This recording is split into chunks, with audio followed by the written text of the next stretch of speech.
और खबर तफसील से राजौरी के कंडी इलाके में एनकाउंटर जारी है। केसरी हिल के इलाके में फोर्सेस और दहशतगर्दों के बीच गोलियों का तबादला जारी है।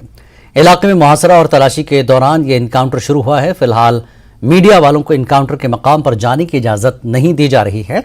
इतलात के मुताबिक एनकाउंटर में 5 जवान शहीद हो गए हैं, जबकि एक अफसर समेत 4 अहलकार जख्मी हैं। जम्मू कश्मीर पुलिस के डायरेक्टर जनरल दिलबाग सिंह भी एनकाउंटर साइट पर पहुंचे हैं।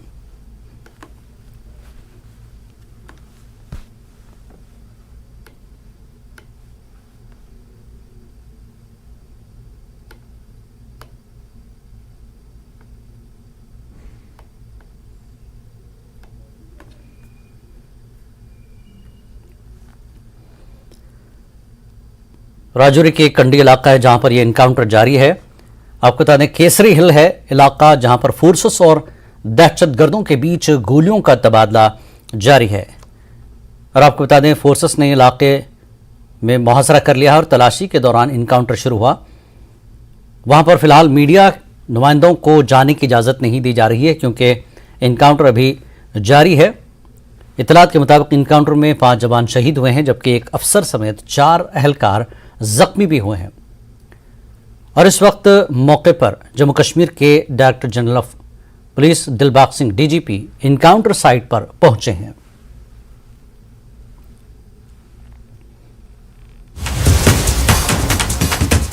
तो राजौरी का कंडी इलाका है जहां पर यह एनकाउंटर जारी है। केसरी हिल का इलाका है। फोर्सेस और दहशतगर्दों के बीच अभी भी गोलियों का तबादला जारी है। राजौरी का कंडी इलाका जहां केसरी हिल है, केसरी हिल के इलाके में फोर्सेस और दहशतगर्दों के बीच गोलियों का तबादला जारी है।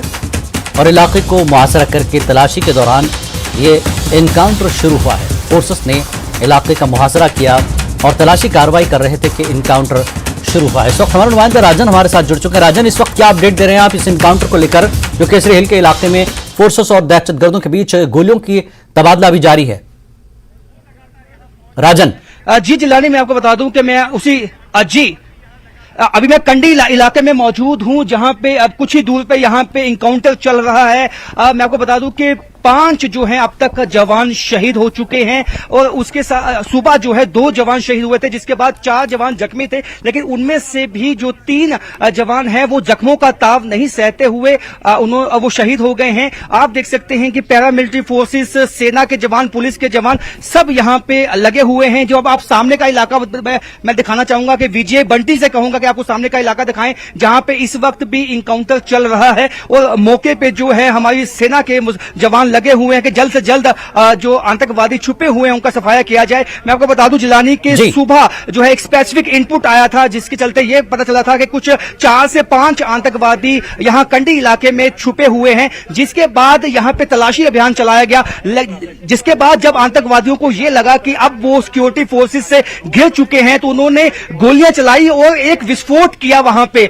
जिस विस्फोट में जो 5 जवान थे वो जो जख्मी हुए थे उनमें से ही अब जो जवान हमारे जो शहीद हुए हैं, ये एक आईडी विस्फोट किया गया था वहां पे जो बताया जाता है जो आतंकवादियों की तरफ से। लेकिन अभी भी जो हमारे जो मुस्तैद जो जवान, चाहे वो पैरामिलिट्री फोर्सेस के हैं, सेना के हैं और पुलिस के हैं, वो यहाँ पे लगे हुए हैं। अभी भी जो गोलियों का तबादला है वो हो रहा है। आप देख सकते हैं कि यहाँ पे तमाम जो मीडिया कर्मियों को रोक दिया गया है। इससे कुछ दूरी पे जो इनकाउंटर साइट है, और मैं आपको बता दूंगा कि इससे पहले जो मीडिया को पीछे रोका गया था, लेकिन अब उनको अलाउ किया गया है कि वो कंडी इलाके तक पहुंच सकते हैं। अब कंडी इलाके के बाद जहां इनकाउंटर साइट है वहां पे अभी भी इनकाउंटर चल रहा है। तो ऐसे में बताया जाता है कि अभी भी जो है हमारी जो सिक्योरिटी फोर्सेस हैं वो लगे हुए हैं और जो आतंकवादी हैं उनका जल्द से जल्द सफाया करने की कोशिश अभी भी चल रही है। जी जिलानी। जी राजन, जिस तरह से कहा गया था, दिलबाग सिंह ने भी कहा था और फोर्सेस की तरफ से कहा गया था कि कुछ मिलिटेंट अभी भी इस तरह के जंगलाती इलाके में छुपे हुए हैं,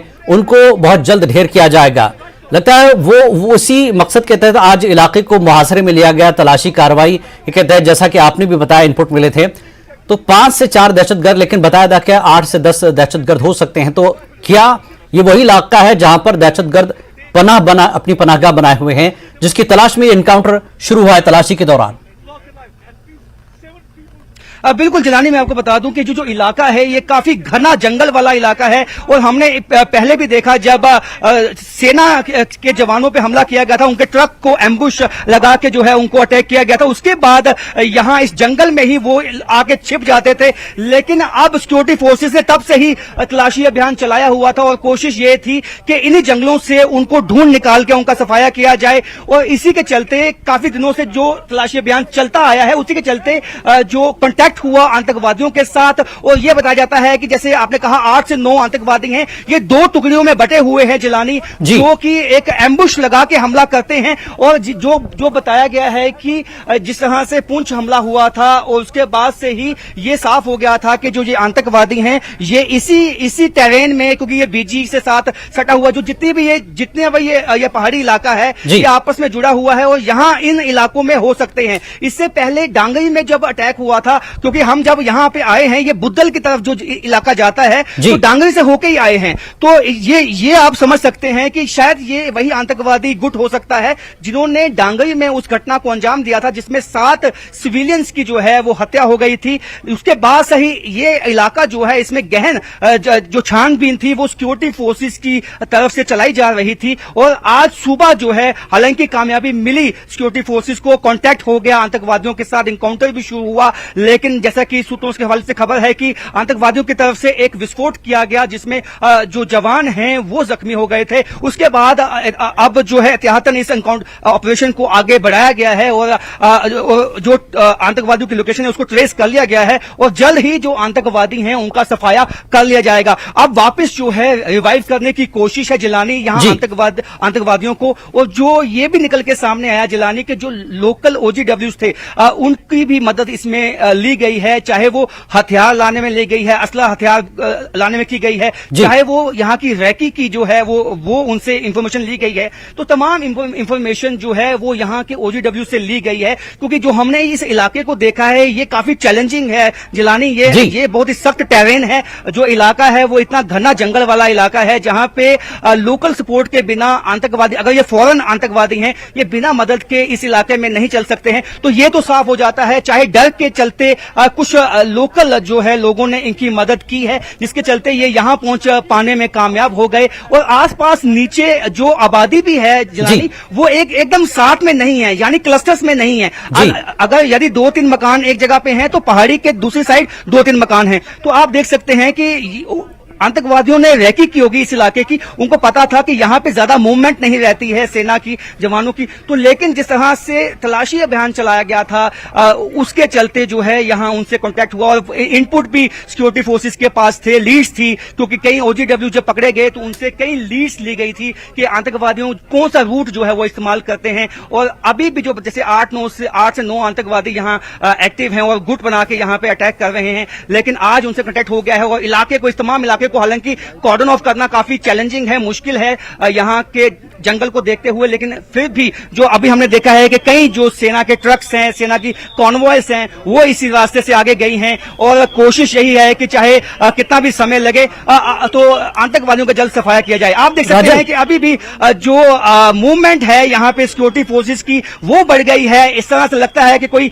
सीनियर ऑफिसर जो हैं पुलिस के वो यहाँ पे पहुंचे हैं। अभी मैं अपने विजय से कहना चाहूंगा कि वो दिखाएं कि किस तरह से यहाँ पे सीनियर ऑफिसर यहाँ पे पहुंच गए हैं। ADG जम्मू और DG जम्मू दिलबाग सिंह भी यहाँ पहुंचने वाले हैं और हम आपको भी दिखाएंगे कि गाड़ी में कौन है, क्योंकि इस तरह का अंदेशा है कि DGP दिलबाग सिंह किसी भी मौके पे यहाँ पहुंच सकते हैं।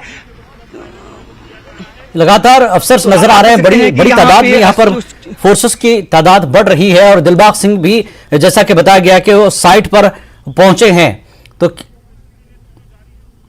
जी बिल्कुल जिलानी, देखिए यहाँ पे CRPF के, आर्मी के, पुलिस के सीनियर ऑफिसर यहाँ मौके पे पहुंचे हैं और यहाँ से कुछ ही दूरी पे, जैसे मैंने बताया है, इनकाउंटर साइट है, वहां पे जाके अब जो है ये जायजा लिया जाएगा किस तरह से ऑपरेशन को आगे ले जाना है जिससे कम से कम नुकसान जो है वो भारतीय जवानों का हो। और इसी तरह जैसे मैंने पहले कहा, शुरुआत में जब विस्फोट हुआ था उसमें हमारे जवान जो है वो जख्मी हुए, उसके बाद शहीद हुए, लेकिन अब जो है इस ऑपरेशन को बहुत ही एहतियातन तरीके से चलाया गया है और तमाम जो यहाँ पे जो आर्मी के जितने भी कमांडोज हैं वो अपने तरीके से लगे हुए हैं ताकि जीरो इन करके, ताकि उनका बिल्कुल ट्रेस करके कहां पे हैं वो वहीं पे उनको अटैक किया जाए ताकि वो ज्यादा वहां पे नुकसान ना पहुंचा पाए। जी जिलानी जी राजन, जिस तरह से बताया जा रहा है कि हमारे 4 अफसर जो है वो जख्मी हुए हैं एक ओहदेदार के अलावा, और जैसा कि आप बता रहे हैं कि शहीद हुए हैं 5 लोग, तो कुल मिलाकर तादाद 9 है। और कितना नुकसान हमारी फोर्सेस को पहुंचा है अभी तक, क्योंकि अब जिस तरह से फोर्सेस का इजाफा हो रहा है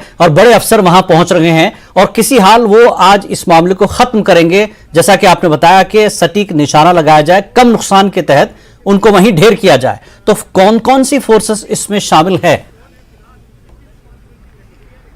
जी देखिए जिलानी, जैसे मैंने पहले बताया कि इसमें सेना, एसओजी, पुलिस जवान और पैरामिलिट्री फोर्सेस, ये तमाम जो सिक्योरिटी फोर्सेस एजेंसीज हैं, ये सब कलेक्टिव जो है एक कोऑर्डिनेटेड एफर्ट उनका है कि इस एनकाउंटर को जो है सफलता के साथ इसको मुकम्मल किया जाए। जैसे आपने कहा कि हमारे जो जवान 5 शहीद हुए हैं, इनमें से वो 3 जवान अभी जिसकी पुष्टि की गई है सेना की तरफ से, वो हैं जो सुबह जख्मी हुए थे, यानी कि जो अभी एक जवान जख्मी है और जो 5 जवान हैं वो जो हैं वो शहीद हो चुके हैं, क्योंकि सुबह बताया गया था, इस बात की पुष्टि हो गई थी कि 2 जवान शहीद हुए हैं और 4 जख्मी हैं। लेकिन जैसे मैंने पहले कहा कि अपने जख्मों की ताव ना सहते हुए उनमें से जो 3 जवान थे वो शहीद हो गए हैं। तो ऐसे में जैसे मैंने पहले कहा कि शुरुआत में जिस तरह से आतंकवादियों ने आईडी विस्फोट किया, कोई विस्फोटक ऐसा जैसा बताया जाता है किया जिससे कि ये नुकसान पहुंचा है, उसके बाद बहुत ही एहतियातन इस ऑपरेशन को आगे चलाया गया है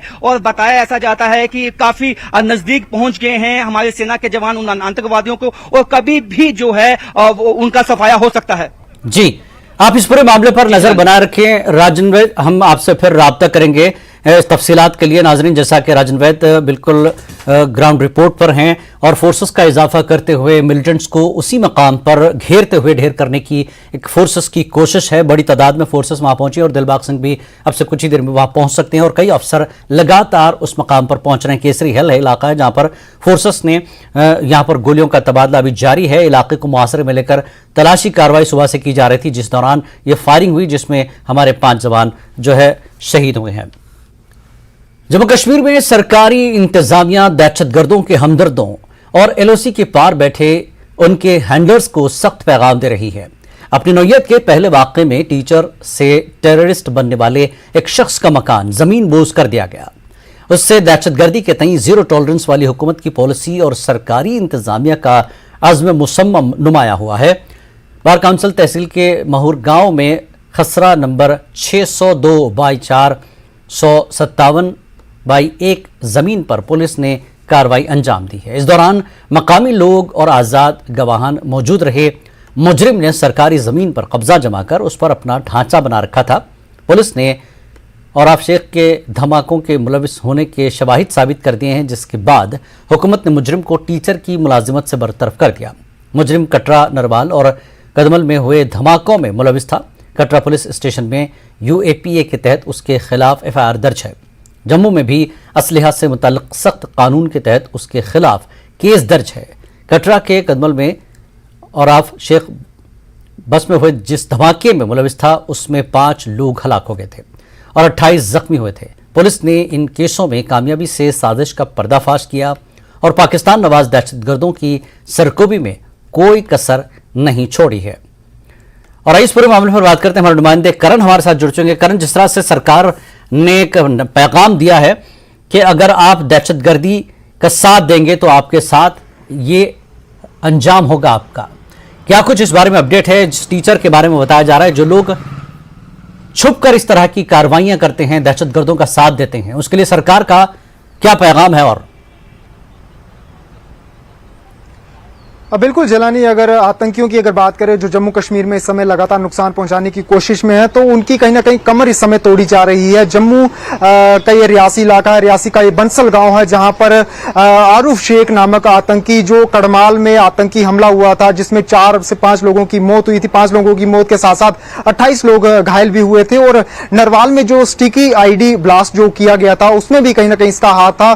तो पुलिस ने पर्दा जो था वो जरूर जो पास किया और साथ ही थी, इस आतंकी को गिरफ्तार किया गया था और ये आतंकी फिलहाल टीचर्स था, लेकिन अब इसे जो है वो बर्खास्त कर दिया गया है गवर्नमेंट की तरफ से। इसके ऊपर एक बड़ी कार्रवाई जो थी वो की गई है और अभी फिलहाल इसका जो बंसल गांव है, बंसल गांव में जो 2 मंजिला इमारत इसने तैयार की गई थी, इसके द्वारा की गई थी, उसे जो है वो नष्ट कर दिया गया है, क्योंकि उसने जो है वो जो सरकारी जमीन 602 खसरा नंबर जिसमें मेंशन किया गया है, रियासी एडमिनिस्ट्रेशन और जम्मू कश्मीर पुलिस की मदद के साथ वहां के स्थानीय लोग जो थे वो चश्मदीश थे जब ये मकान जो था वो गिराया गया था। ऐसा अमूमन कम देखा गया है कि आतंकियों के घर के ऊपर जो है वो गाज गिरी हो, जो इलीगली तरीके से जो है वो बनाए गए हों। फिलहाल एक बड़ी कार्रवाई इसे माना जा रहा है गवर्नमेंट की तरफ से, क्योंकि आतंकी लगातार जो आतंकी घटनाओं को अंजाम दे रहा था उसकी सजा तो जरूर मिली है, लेकिन जो उसने घर जो इलीगल जमीन पर बनाया हुआ था, सरकारी जमीन के ऊपर बनाया गया था, 602 खसरा नंबर है जो कि बंसल गांव में स्थित है, उसे जो है वो हटा दिया गया है। ये एक पुलिस की तरफ से, रियासी पुलिस की तरफ से जो है एक बड़ी कार्रवाई जरूर की गई है, क्योंकि इस दहशतगर्द ने जो है वो काफी ज्यादा नुकसान जो था वो पहुंचाया हुआ था। जो श्री माता वैष्णो देवी जी के दरबार पर श्रद्धालु नतमस्तक होने के लिए आए हुए थे, उनकी जो बस भरी हुई थी उसके ऊपर एक हमला जो था वो जरूर किया गया था, स्टिकी बम जिसे आईडी लगा करके, और साथ ही नरवाल में जो अटैक किया गया था उसमें भी इसका जो है वो हाथ था। ये आतंकी काफी खूंखार आतंकी था और टीचर का बेस लेकर के कहीं ना कहीं नुकसान पहुंचाने की एक बड़ी कोशिश में था, लेकिन समय रहते जम्मू कश्मीर पुलिस और संयुक्त जो टीम तैनात थी उसने कहीं ना कहीं इस खूंखार आतंकी को गिरफ्तार किया और सुलाखों के पीछे जरूर किया। लेकिन अब जो इसका घर का जो तोड़फोड़ की गई है, क्योंकि ये एक इलीगली जमीन के ऊपर जो है वो कब्जा जमा करके पिछले कई सालों से जो है वो बैठा हुआ था और 2 मंजिला इमारत तैयार कर चुका था। अब सरकार की कहीं ना कहीं एक ही कोशिश है कि जो आतंकी जम्मू कश्मीर को दहलाना चाहते हैं, अब कहीं ना कहीं उनकी कमर जो है वो तोड़ी जाए और लगातार सरकार इसी के ऊपर जो है वो काम कर रही है। जी करण, एक तरह से आपने जैसा बताया कि 2 जुर्म है, एक तो ये दहशतगर्दी में मुलविस है और दूसरा सरकारी जमीन पर अपना घर बनाया था, तो इस वजह से ये घर भी टूटा है। लेकिन सबसे अहम है दहशतगर्दी का मुद्दा। घर बना लेना ये कोई मसला नहीं है, ठीक है, सरकार उसको तोड़ देगी आज नहीं कल, और आज तोड़ दिया, लेकिन दहशतगर्दी का मसला ऐसा है कि वो आम लोगों के लिए खतरा है जम्मू के। तो ऐसे ऐसे कितने लोग छुपे हुए हैं जिनकी छानबीन अब सरकार करेगी, क्योंकि सरकार को एक आइडिया हो गया है कि लोग इस तरह का भेज लेंगे टीचर का या किसी और सरकारी दफ्तर में, और इस तरह से नुकसान पहुंचाएंगे देश को, जम्मू कश्मीर को। तो ऐसे छुपे हुए आस्तीन के सांपों को बाहर निकालने के लिए सरकार क्या कुछ अभी करने वाली है? देखिए जिलानी, अगर सुरक्षा एजेंसीज की बात करें तो सुरक्षा एजेंसीज बिल्कुल सतर्क हैं। सुरक्षा एजेंसी जो है वो ऐसे जो खूंखार लोग हैं, जो सरकारी बाबू बनकर के कहीं ना कहीं दहलाने की कोशिश करते हैं, आतंकी हैं वो, क्योंकि OGWs के साथ जो है वो इनका टाई अप जरूर रहता है, आतंकियों के साथ जो है वो इनका उठना बैठना जरूर रहता है। इसी के ऊपर कहीं ना कहीं सरकार की तरफ से जो है वो एक निर्देश जारी किए गए हैं उन संयुक्त टीमों को, जो संयुक्त टीमें जम्मू कश्मीर के अलग अलग क्षेत्रों में तैनात हैं, खास करके जो सब डिवीजन माहौर है, जिस सब डिवीजन से यही आरूफ शेख आतंकी ताल्लुक रखता था, ये आतंकी फ्री एक सब डिवीजन माना जा रहा है, क्योंकि यहां पर कुछ वर्ष पहले यहां पर आतंक जो था वो चरम सीमा पर था, लेकिन आतंकवादियों का सफाया जो था इस सब डिवीजन से कर दिया गया था। लेकिन अभी भी कुछ सरकारी मुलाजिम के तौर पर जो है वो बेस अपना करके कहीं ना कहीं नुकसान पहुंचाने की कोशिश में जरूर है। सुरक्षा एजेंसी लगातार निगाहें बना करके रखी हुई हैं, जो भी OGWs जो आतंकी है उनके ऊपर भी कहीं ना कहीं निगरानी रखी जा रही है। पुलिस कर्मी जो है, पुलिस अधिकारी जो है वो लगातार उनको थाने में जो है वो बुलाते भी हैं और उनसे पूछताछ भी करते रहते हैं, उनके घर के भी दौरे किए जाते हैं, ताकि ये आतंकी जो OGWs हैं ये फिर से ना जो है वो उन एक्टिविटीज में मुलविस हो जिससे कहीं ना कहीं आम जनजीवन के ऊपर जो है वो कहीं ना कहीं नुकसान हो। जी जलानी। करण, बहुत बहुत शुक्रिया इस पूरी जानकारी के लिए।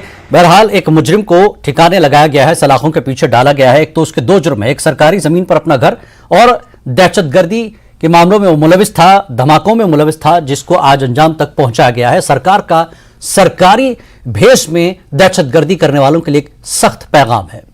आगे बढ़ेंगे। किश्तवाड़ में आर्मी हेलीकॉप्टर हादसे में शहीद होने वाले फौज के टेक्नीशियन को खराज अकीदत पेश करने की तकरीब कमांड अस्पताल उधमपुर में हुई। Lieutenant general Upendra Dwivedi army commander northern command ने शहीद को खराज अकीदत पेश किया। Chief of staff northern command lieutenant general MV सचिंद्रा और GOC 71 सब एरिया मेजर जनरल हरतेज सिंह ने शहीद को खराज अकीदत पेश किया है। उसके बाद शहीद की जसद खाकी को उनके आबाई गांव रवाना कर दिया गया। जम्मू कश्मीर में पिछले कई दहाइयों से दहशतगर्दी फैलाने वाला पाकिस्तान अब दहशतगर्दों को बरकरार रखने के लिए एक नई साजिश को अमली जामा पहना रहा है, जिसकी वजह से पाकिस्तान की जानिब से जिला पुंछ में लाइन ऑफ कंट्रोल के करीब वाक़ इलाकों में पाकिस्तानी मोबाइल फोन इस्तेमाल किए जा रहे हैं। सरहद पर नेटवर्क टावर नस्ब किए जा रहे हैं। लाइन ऑफ कंट्रोल के आसपास के लोगों का कहना है कि गुज़श्ता 6-7 माह से पाकिस्तान की जानिब से उनके गिरदोनवाह में मोबाइल नेटवर्क लगाए गए हैं। दहशतगर्द इस नेटवर्क को इस्तेमाल करके राब्ता कायम कर सकते हैं, क्योंकि भारतीय नेटवर्क के इस्तेमाल से दहशतगर्दों का सुराग लगाया जाता है। लेकिन दहशतगर्दों और उनके मददगारों के लिए पाकिस्तान के नेटवर्क से बात करके सिक्योरिटी फोर्सेस से बचना आसान होगा। जिला पुंछ में लाइन ऑफ कंट्रोल पर वाक़ देही इलाकों में रहने वाले लोगों और साबिक़ फौजियों का कहना है कि मरकजी हुकूमत को इस तरफ तवज्जो देनी चाहिए और इस बात को यकीनी बनाने के लिए काम करना चाहिए कि पाकिस्तान का नेटवर्क हिंदुस्तानी इलाके में दाखिल न हो। पाकिस्तान की तरफ से हाल ही में लगाए गए मोबाइल नेटवर्क टावर तकरीबन हर हिंदुस्तानी इलाके बशमूल मालती, बग्याल दर्रा, दलान, शाहपुर, करमादा, सावजियां, कृष्णा घाटी, पुंछ जिले में सलोत्री में नजर आ रहे हैं। अभी जो है पाकिस्तान जो पिछले 4-5 महीनों से लगातार नए टावर लगा रहा है, नए हथकंडे अपना रहा है, क्योंकि इससे जो है आने वाले समय में मिलिटेंसी ज़्यादा बढ़ेगी और इससे ज़्यादा उनका नेटवर्क बढ़ेगा, जिससे हमारे यहाँ काफ़ी वो लोगों से सिमों से बातचीत होगी। तो इस पर जल्द से जल्द ध्यान देना चाहिए, क्योंकि ये पहले ये टावर ने आजकल जो टेक्नोलॉजी का दौर है, पिछले 5-6 महीनों से वो लगातार टावर जगह जगह नए टावर लगा रहा है। तो इसके ऊपर ध्यान देना चाहिए और इनको रोकना चाहिए। 5-6 महीने से वो हर जगह बॉर्डर पे वो अपने टावर लगा रहे हैं। मैं ये समझता हूँ कि पाकिस्तान की कोई नई सोच, नई कोई बदमाशी जो है वो निकल के सामने आ रही है, जिससे हम अपनी सरकार से भी ये रिक्वेस्ट करते हैं, अपनी फौज से ये रिक्वेस्ट करते हैं कि इस बात पर पूरा ध्यान दीजिए और चौकसी बरतिए। ये कोई नई साजिश जो है पाकिस्तान की तरफ से जो हमारे देश में होने को जा रही है। आप लोग देख सकते हो सामने जो है वो टावर जो है वो लग चुका है। मेरे हिसाब से 5 ककड़ियाँ, सावजियाँ, ये नूरकोट, नक्करकोट, ये पीछे आप देखो देगवार, मलदयाला, तेड़वा, इस यहाँ पे भी नए टावर लग रहे हैं। तो ये मैं समझता हूँ कि ये हमारे देश को बर्बाद करने की कोई नई चाल जो है पाकिस्तान ने शुरू की है। इसलिए मैं सरकार से ये निवेदन करता हूँ कि इस पर थोड़ा सा ध्यान दीजिए। जम्मू कश्मीर में पिछले कई दशकों से जारी आतंकवाद अब दम तोड़ने पर था, लेकिन पाकिस्तान की तरफ से उस आतंकवाद को जिंदा रखने के लिए कई तरह के हथकंडे अपनाए जाने शुरू कर दिए गए, जिसमें पाकिस्तान की तरफ से एक तरफ एलओसी पे घुसपैठ करवाई जाती है, दूसरी तरफ जो ड्रोन के रास्ते हथियार और पैसा और ड्रग्स गिराए जाते हैं। उसी के साथ अब पुंछ जिले में पाकिस्तान की एक नई साजिश सामने आ रही है। अगर हम बात करें पुंछ जिले के आसपास जितनी भी ऊंची पहाड़ियां जहां पर पाकिस्तान की सेना बैठी है, वहां पर नए मोबाइल नेटवर्क टावर जो है पाकिस्तान की तरफ लगाए जा रहे हैं। उस नेटवर्क टावर लगाने का एक ही मकसद है कि जम्मू कश्मीर में या पुंछ जिले में मौजूद जो आतंकी हैं या उनके मददगार हैं उन तक जो है अपना नेटवर्क पहुंचाया जाए, क्योंकि भारतीय जो नेटवर्क है उस पर सुरक्षा एजेंसियों की तरफ से चेक लगाया गया है। और अगर भारतीय नेटवर्क से कहीं सिम से बात होती है तो भारतीय जो सुरक्षा एजेंसी है उस सिम को पकड़ लेती है। लेकिन पाकिस्तान की ये नई साजिश जो है अपने मोबाइल टावर लगाकर पुंछ जिले के अंदरूनी एरिया में इस तरह का नेटवर्क देना और जो अपने आतंकी हैं या उनके मददगार हैं उनसे संपर्क साधने का एक नया तरीका अपनाया जा रहा है, जिससे आने वाले समय में सुरक्षा बलों के लिए एक चुनौती पेश हो सकती है। हालांकि सुरक्षा एजेंसियां जो है वो लगातार पाकिस्तान और आतंकवादियों की जो हर साजिश को नाकाम बना रही है, लेकिन एलओसी पर इस तरह के नेटवर्क टावर लगाना पाकिस्तानी एक बड़ी और नई साजिश जो है वो आने वाले समय में सुरक्षा के लिए चिंता बन सकती है। Munish Sharma, news 8 network, Poonch. इस बुलेटिन में फिलहाल इतना ही। आदाब।